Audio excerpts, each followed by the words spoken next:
राम राम शेतकरी मित्रांनो. राम राम. राम राम रोडे सर. राम राम.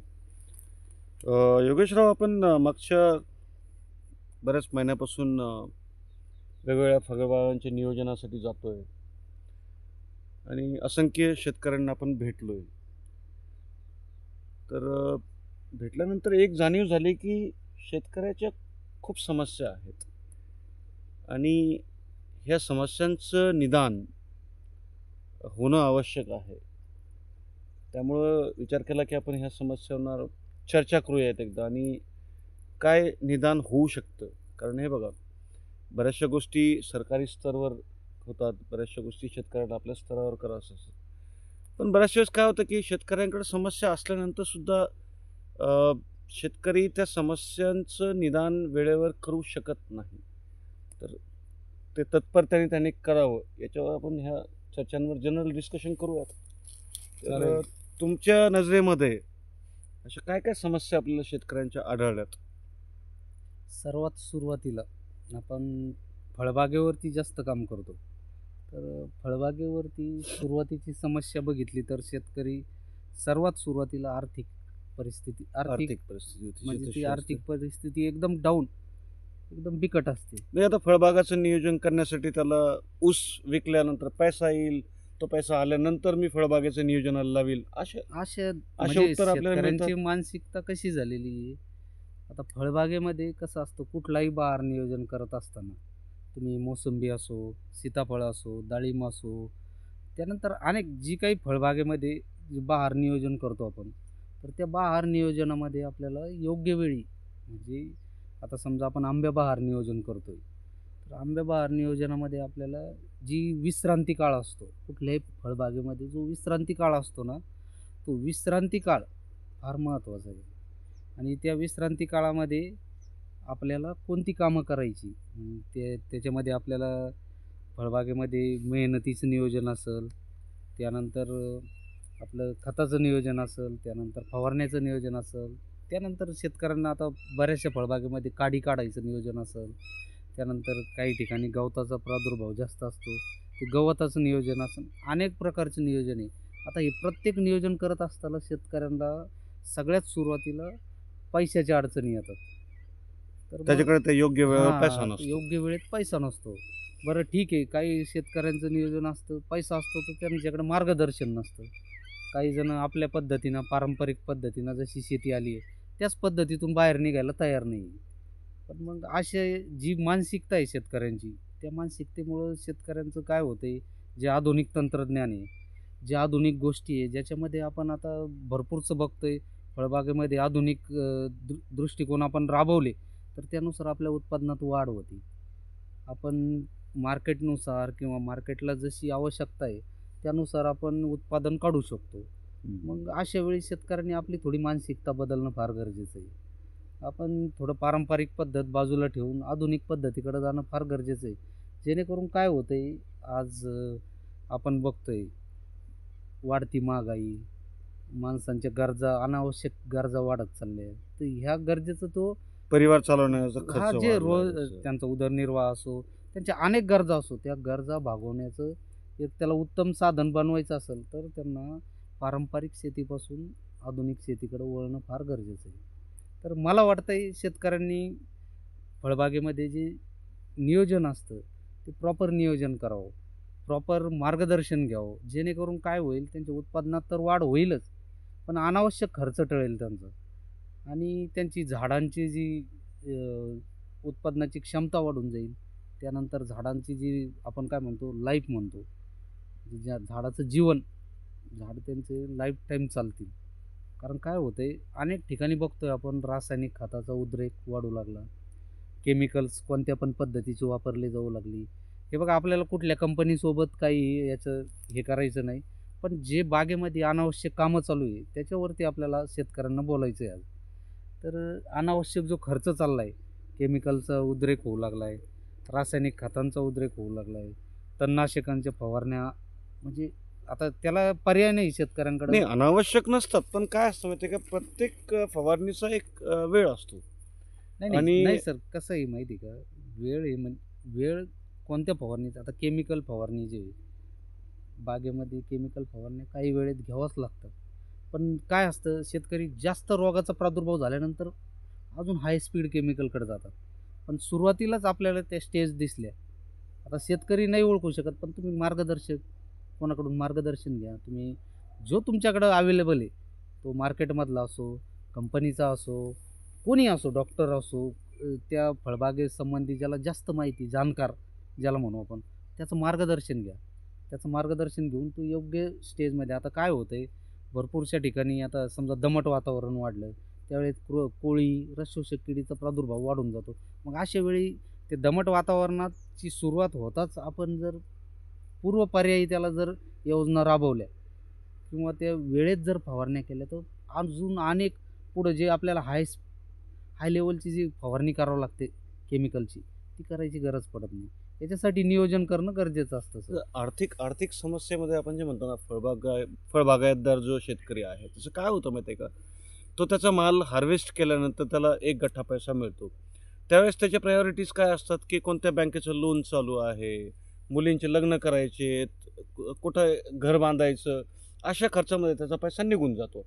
आणि नंतर मग त्याला पुढच्या बहारासाठी जे नियोजन करायचं, वर्षभर जी मशागत करायची, त्याच्यासाठी त्याच्याकडे पैसा उरत नाही. मग तो अशा वेळेस तो डिपेंडंट होतो.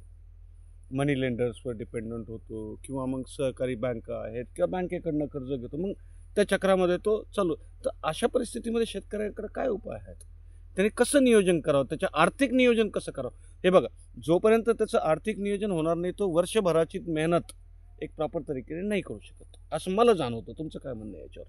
हे बघा सर, आपलं फळ म्हणजे आपली बाग शेतकऱ्यांकडे एक उदाहरण देतो मी. शेतकऱ्यांकडे एक 400 झाडाची बाग आहे. मान्य आहे शेतकऱ्यांमागं लग्न आहे, शाळेचे शिक्षण आहे, मुलांची शिक्षण आहे, घर चालवायचे अनेक समस्या आहे. त्याच्यामध्ये काही दवाखाना आहे, ह्या गोष्टी भरपूरशा आहे. परंतु मला काय वाटतं, जिथून शेतकऱ्यांचा सोर्स आहे, शेतकऱ्यांना दुसरं उत्पादन कुठून येणार आहे का? तो जर फळबागेत प्रॉपर काम करतो आणि फळबागेपासूनच सोर्स आहे त्याला, अवांतर शेती कमी आहे त्याला, तर अशा वेळी त्यानं काय करावं, जेवढं त्याचं फळबागेमध्ये नियोजन खर्च आहे, तेवढा तो बाजूला ठेवून जे इतर खर्च आहे, नाही टाळू शकत, पण मग तेवढी काटकसर करून त्यानं तेवढा तो खर्च त्याच्या फळबाग नियोजनासाठी त्यानं तो आर्थिक खर्च बाजूला काढून ठेवावा. या समस्येवर एवढंच एक पर्याय वाटतो मला सर. कारण मग कर्ज करून जर शेती करायची, तर मग शेतकरी अजून डुबत चालला त्याच्यात किंवा त्या गोष्टीला तो मानत नाही. तो मानत घरातल्या कुठल्याही गोष्टी करण्यासाठी कर्ज काढू शकतो, पण शेतीसाठी कर्ज करण्यासाठी एक एक समस्या जी अजून जाणवली ना, फिरता ती आहे की बऱ्याच वेळेस काय होतं की एक शेतकरी आहे, त्याचे करते धरते 4-5 मुलं आहेत. तर ते एक निर्णय घेण्याची जी प्रक्रिया आहे ना, ती थोडी डिले म्हणजे ते लांबत जाते. याच्यावर काय म्हणजे, कारण असे बरेचसे उदाहरण आपण बघितले की जिथं शेतकरी निर्णय घेऊ शकत नाही. कोणतं एक आपण सांगितलं की समजा आता ह्या 15 दिवसामध्ये ही फवारणी व्हायला पाहिजे किंवा ह्या प्रकारची मशागत व्हायला पाहिजे. पण तिथं मग 15 दिवसानंतर कळतं की निर्णयच झालेला नाही आहे. तर तो समय निघून जातो. अशा वेळी, कारण ही एक खूप मोठी समस्या बऱ्याचशा बागायतदारांमध्ये आहे. नाही सर, मग त्याच्यामुळंच ते उत्पादनामध्ये पाठीमागं पडतात. तुम्हाला मी सुरुवातीच्याच पॉईंटमध्ये सांगितलं, की जोपर्यंत फळबागेमध्ये शेतकरी अपडेट होत नाही, जोपर्यंत फळबागेमध्ये शेतकरी प्रॉपर कामं करत नाही, वेळेत कामं करत नाही, वेळेत सगळ्या गोष्टी करत नाही, तोपर्यंत शेतकऱ्याचं कुठलंही उत्पादनात वाढ होणार नाही. शेतकऱ्यांनी हे समजून घ्यावं, जे त्यांच्या घरामध्ये जे काही मिसगायडिंग आहे किंवा घरात जे अनेक प्रकारचे समजा हे आहे गोष्टी, त्या त्यांनी सोडून द्याव्यात. कोणीतरी एका जणांनी प्रॉपर त्या बागासोबत काम करावं आणि वेळोवेळी काम करून आपलं उत्पादन वाढावं.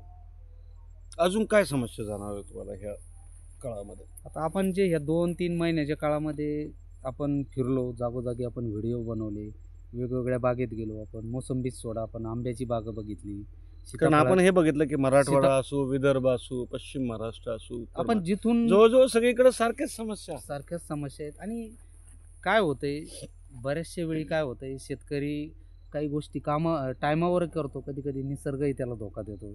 म्हणजे भरपूरशा गोष्टीला शेतकऱ्यालाच सामोरं जावं लागतं. तर माझी विनंती आहे शेतकऱ्यांना, की तुम्ही कामं भरपूरसे चांगले करतात, वेळोवेळी करतात, पण थोडंसं अजून काळजीपूर्वक काम केलं, जेणेकरून नैसर्गिक काही आपत्ती आली, तर जे नुकसान आहे तुमचं, तुम्ही जर योग्य नियोजनात राहिले, तर जे नुकसान तुमचं 100% होणार आहे, ते नुकसान तुमचं 20% 30% येईल. जेणेकरून राहिलेल्या 70% तुमचं जे काही गरजा आहे त्या लगेच बंद नाही होऊ शकणार किंवा तिथून जे आउटपुट मिळणार आहे, तिथून जी काही मिळकत मिळणार आहे ती तुमची थांबून जाणार नाही. त्याच्यामुळे शेतकऱ्यांनी प्रत्येक बागेत, कुठलीही बाग असो, आता आपण जे फिरलोय या 2-3 महिन्याच्या काळामध्ये, तसं तर आपण सुरुवातीच्या 10 वर्षापासून फळबागेमध्ये फिरतोय शेतकऱ्यांसोबत, परंतु ह्या 2-3 महिन्याच्या काळामध्ये जे फिरलोय आपण किंवा आपण जे हे शेतकऱ्यांसाठी चॅनल चालू केलं, या चॅनलच्या माध्यमातून किंवा या फिरण्याच्या सर्वेच्या माध्यमातून आपल्याला हेच लक्षात येतं आहे की शेतकरी कुठलंच नियोजन करत नाही. कारण मी आता 10-15 वर्ष शेती जी आहे पुस्तकातच वाचलेली आहे, फ्रँकली स्पीकिंग. आता फील्डमध्ये मी ह्या 2-3 महिन्यापासून तुमच्यासोबत फिरतो. तर मला असं वाटतं की ह्या ज्या समस्या आहे याच्या म्हणजे या समस्यातून निघण्यासाठी शेतकऱ्यांनी घरच्या सगळ्या परिवारांसोबत चर्चा करून एकमुखी काहीतरी निर्णय घेऊन त्या हिशोबाने फळबागांमध्ये काम करायला पाहिजे. दुसरं काय होतं की आता फळबागामध्ये काय असतं की आपण उदाहरण मोसंबीचं घेऊ. आता मोसंबी लावल्यानंतर 4-5 वर्ष तर त्याला जास्त फळ येत नाहीत की ज्याच्यामधून काही प्रोडक्टिव्ह सोर्स ऑफ इन्कम निघेल. तर अशा काळामध्ये शेतकरी आंतरपिकावर निर्भर करतो. पण आता आंतरपीक घेण्याची सवय लागल्यानंतर ते आंतरपीक कधी बंद करावं? आता आपण बऱ्याचशा ठिकाणी बघितलं 6-6 वर्षाची झाडं, 7-7 वर्षाची झाडं आणि त्याच्यामध्ये आंतरपीक चालू आहे. तर याच्यावर म्हणजे प्रत्येक बागांमध्ये किती वर्ष तुम्ही आंतरपीक घेऊ शकतात हे वेगवेगळ्या गोष्टी आहेत. याच्यावर तुमचं काय म्हणणं आहे? म्हणजे काय सल्ला आहे शेतकऱ्यांना की आंतरपीक किती वर्षापर्यंत घ्यावेत हे बघा, फळबागांमध्ये? सुरुवातीला शेतकऱ्यांचं मुख्य पीक काय आहे? आपण समजा मोसंबी फळबाग केली, हे शेतकऱ्यांचं मुख्य पीक आहे.